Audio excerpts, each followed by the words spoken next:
I'm going to show you how to do a high jump practice without a mat, because I don't have a mat right now. I'm just out of the track and they took the mat away because it's been raining, some weather conditions.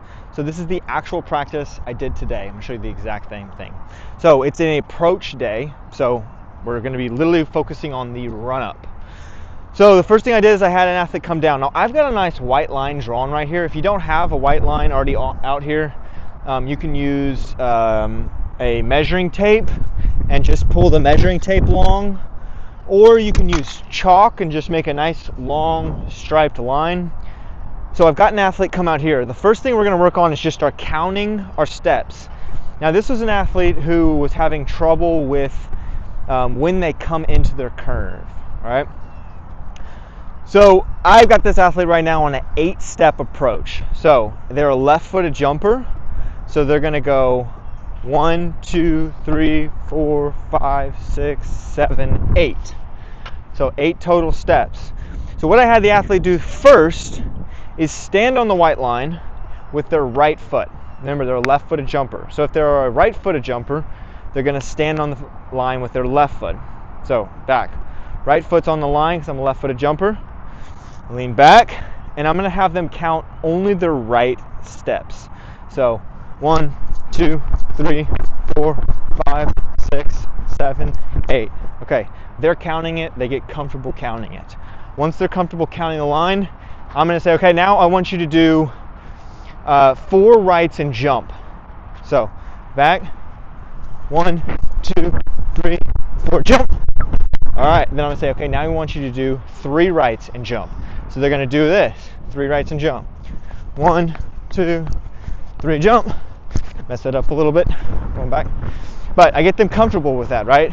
Counting the rights, and then I say, I really want you to focus on going 3 jump, 4 jump, 5 jump, right? Because they're jumping off their left foot, but they're counting their rights. So I really want them to focus on saying those really quickly, like 4 jump, because that's going to tell them if it's going really quick, that means their step needs to be really quick. Because when you go to high jump, right, we don't want some big giant step as our last step. We want it to be a shorter, smaller step as we pull through. So allow them to kind of get that visualization of some early steps. So once we did that, we then came out here and I said, okay, now I want you to run on a curve. I didn't give them any instructions. I said, okay, I just want you to do 4 rights and jump on a curve. So this is the first thing I saw.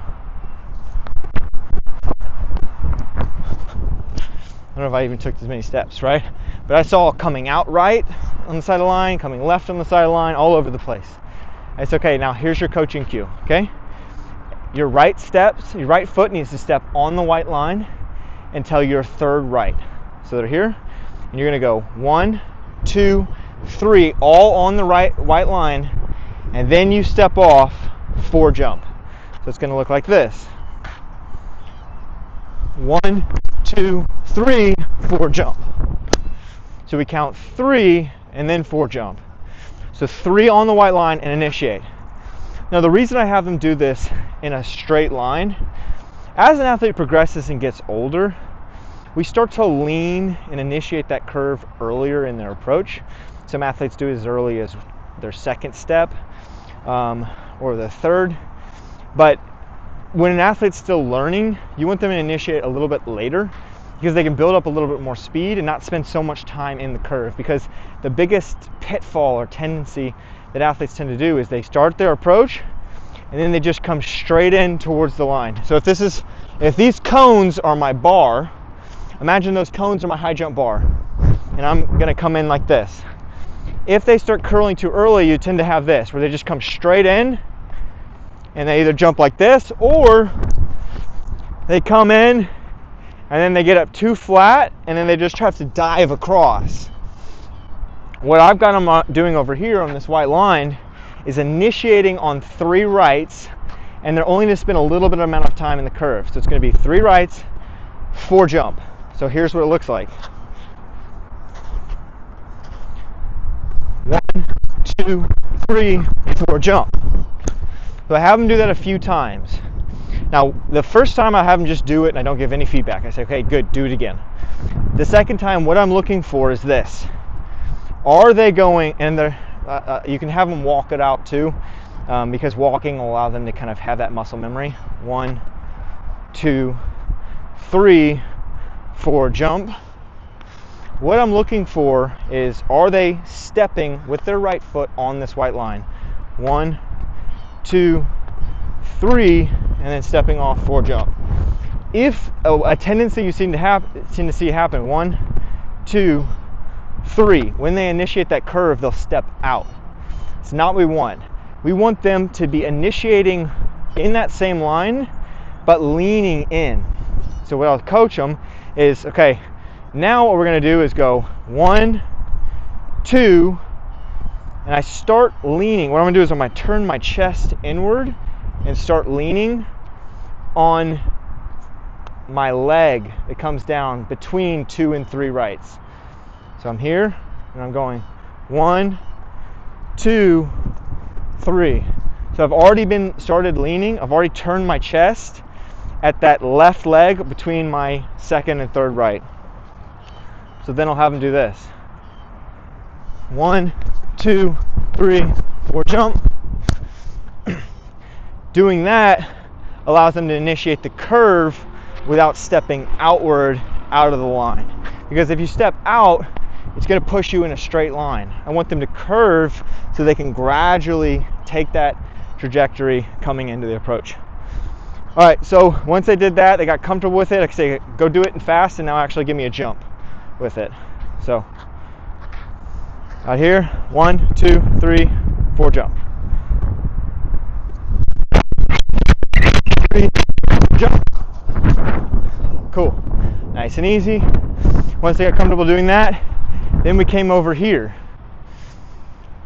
Now I've got these cones right here set up, and these cones represent my high jump bar. So this is my mat over here. Now if you have chalk, which I didn't bring out today, you can draw this in chalk, and you can actually draw out your box. You can draw everything out here with chalk, right? Rain will wash it away, water will wash it away. So you can write notes like initiate here, etc. But if you don't have that, if you just have cones, or if you don't even have cones, whatever. But now I need something to represent my standard. So this outer cone is going to represent my standard. Okay? So this is my mat, and I'm going to have this as my standard. So the standard, by the way, is the thing that holds the bar, right? It's that big pole that holds the pole. So what I'm going to do is I'm going to have my athlete come in and jump slightly in front of between this 1 and 2, and they're going to jump right here. So they're going to run a curve like this. So the first thing I say is, hey, just go out here and just kind of run, whatever, just like this. Don't give them a lot of advice. You want them to just kind of get comfortable coming out here, and now I'm just going to kind of jog in, right? So I'm just going to kind of, cool. So I know roughly where I should start taking just a few steps. So I'm going to be roughly right here, and I'm going to take a roughly 1, 2, 3 jump. 1, 2, 3 jump. All right, cool. So I know roughly what I should be doing on that curve. I like to have them do that without any like specific point, because our minds are always trying to put ourselves in a particular position at takeoff. In long jump, we do what's called steering, where we'll gradually adjust our stride and our frequency to make sure we're taking off at the board. So we'll either run faster, slower, step wider, right, to make sure we're at the board. We do the same thing in high jump. It's still called steering, but you want the athlete to be thinking about that before you get them on a specific approach. Like, this is your exact mark, right? You have to do this. Let them just freestyle it a little bit, because they're going to naturally just get in the right position whether they know it or not. Right? You ever seen someone just step up, parkour people, where they're just like, yeah, it's about this far, right? Just let them do the same thing. Like, I know if I go slow pace right here, I'm going to roughly 1, 2, 3 jump. Now what I can do is actually have them get an approach out. Now for the athlete that I was working with, I wanted them on a 4-step approach, and I know that roughly with high school athletes and even beginner college athletes, specifically female, they're going to be roughly 10 wide, 38-ish long. It could be a little longer, it could be a little shorter depending on how far I push out, but for 8 steps for females. Males are still technically going to be about 10 wide, but they're going to be probably 42 long. Okay, so now I'm going to measure this out.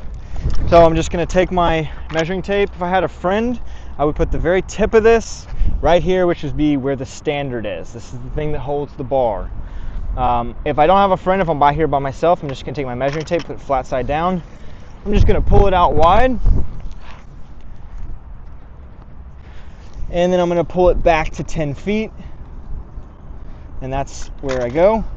I'm going to put a little piece of tape, or in this case, I'm just going to put a little rock right where it is. And then I'm going to take my measuring tape, get a few cones to help me. And remember, this is 10 wide, 38 long. So if I had a friend to help me, I would put the very tip of it there and I would pull it out. Now I don't, I'm by myself. So I'm just going to put my measuring tape flat side down, and I'm just going to walk out a good distance, somewhere out here. And then I'm going to come back and I'm going to reel this back in to 38. Boom. Simple. Okay.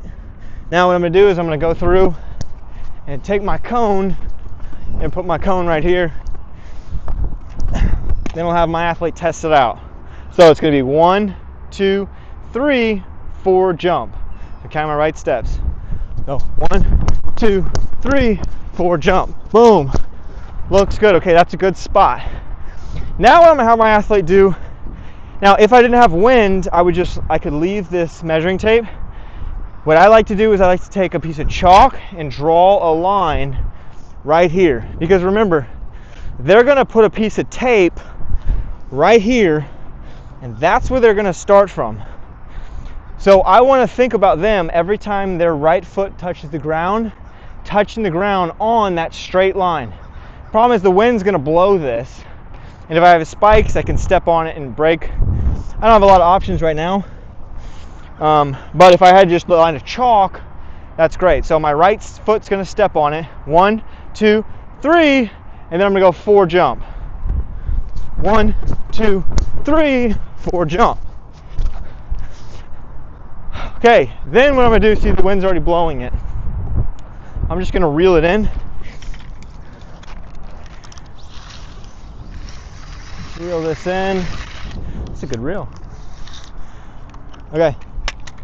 Now what I'm going to do is, as the coach, I'm going to stand right here and say, okay, do it again. And I'm going to look where they're, because that's 8 steps.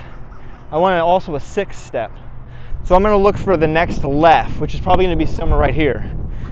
So they're going to go step 1 for left. So I'm looking for that left. Boom, boom. So it's going to be somewhere right here.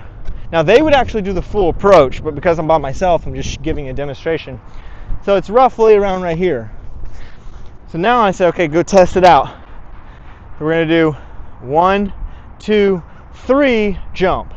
1, 2, 3, jump.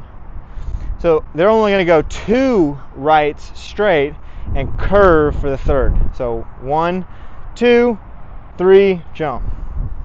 1, 2, 3, jump. Roughly in the right spot. So now I have 2 different spots that I can have them try to do different drills for. Now remember, we want them to initiate on that 3rd. We actually want them to start leaning earlier. So now I got 2 different areas they can work on that leaning. They can start from a shorter approach or a little bit longer. So I'm going to say, okay, now it's going to be 1, and then start leaning immediately. 1, start leaning. 2, crank in. 1, 2, crank in. And that'll help me start getting on that curve. Now I can push it back, and it'll be 1, 2, start leaning. 3, crank in. Now, remember at the beginning I said eventually as they get older, and more adept at doing this, it's going to be more like this, where it's 1, lean, 2, but it's not going to be so severe. It's going to be more gradual because they're coming with more speed. But as they're starting out, you want them to go in later as possible. So now I'm going to go 1, 2, lean, 3, 4, jump. 1, 2, 3, 4, jump. Now we have them jumping over, we have them practicing this. Now ideally I want them in spikes. Remember, high jump spikes have heel spikes and toe spikes. So you are forefoot spikes, because you want spikes in the front and back to take these curves. You want them real tight and snug so that you can actually take these curves without falling out of your shoe, because that's what will happen. Also, if they're running in flats, there's a tendency to not want to lean, and so they're never going to really build up speed, because it's hard to take that curve without feeling like you're going to fall out of your spikes or fall out of your shoes. So just doing it in running curves, almost everyone tends to just go a little bit slower, lower intensity, out of fear for sliding out of your shoe. So just wear jumper spikes if you're going to practice approach work. The last thing I had them do was run some approach curves. So instead of jumping up and popping up, they're just going to do that counts, but then they're going to run through it. So 1, 2, 3, 4, and just get used to running all the way through so they can keep initiating. Because remember this, look, I'm leaning. So remember, if I'll fall over, right? You need to be on a lean to where the only thing that's keeping you from falling is your momentum. The second thing is I'm going to want them to open their chest inward a little bit. So, boom. And you can have them just do little circles like this. Because if I stop moving, I'm going to fall. The only thing that's keeping me is my momentum. Right? And it's the same thing if you're doing a little bit bigger curve. That's pretty much it for the practice. Remember, I've got a ton of videos on high jump, long jump, and coming soon, hopefully when you're watching this, there'll be videos on how to do plyometrics, walkthrough videos on doing plyometric drills, warm-ups, all kinds of stuff. Check out the channel. Hope you enjoy.